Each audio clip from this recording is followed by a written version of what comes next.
আজকে আমি ইলিশ মাছটা কিভাবে বানাচ্ছি সেটাই আমি তোমাদের সামনে তুলে ধরলাম। প্রথমে মাছটাকে আমি নুন আর হলুদ দিয়ে মাখিয়ে নিয়েছি। কড়াতে সর্ষের তেল দিয়ে দিচ্ছি। মাছটা হালকা করে ভেজে তারপর তুলে নেব। এবার তেলের মধ্যে তেজপাতা আর পাঁচফোড়ন দিচ্ছি। এবার কচু আর আলুটা দিয়ে দিচ্ছি। আলু আর কচু দিয়ে ইলিশ মাছের ঝোল খেতে আমাদের বাড়িতে সকলেই খুব পছন্দ করে, তাই আজকে আমি এইভাবেই মাছটা বানাচ্ছি।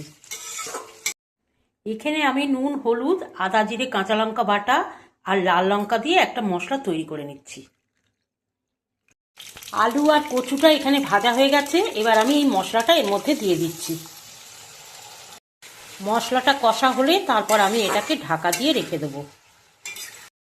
মশলাটা কষা হয়ে গেছে, এবার আমি ঝোলের জন্য জল দিয়ে দেবো।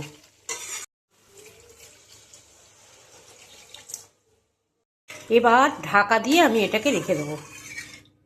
এখানে ঝোল ফুটে গেছে আর আলু কচু সিদ্ধ হয়ে গেছে। এবার আমি ভাজা মাছগুলো এর মধ্যে দিয়ে দেবো।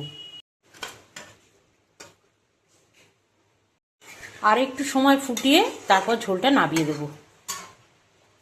মাছের ঝোল হয়ে গেছে, এবার আমি নামিয়ে নিচ্ছি।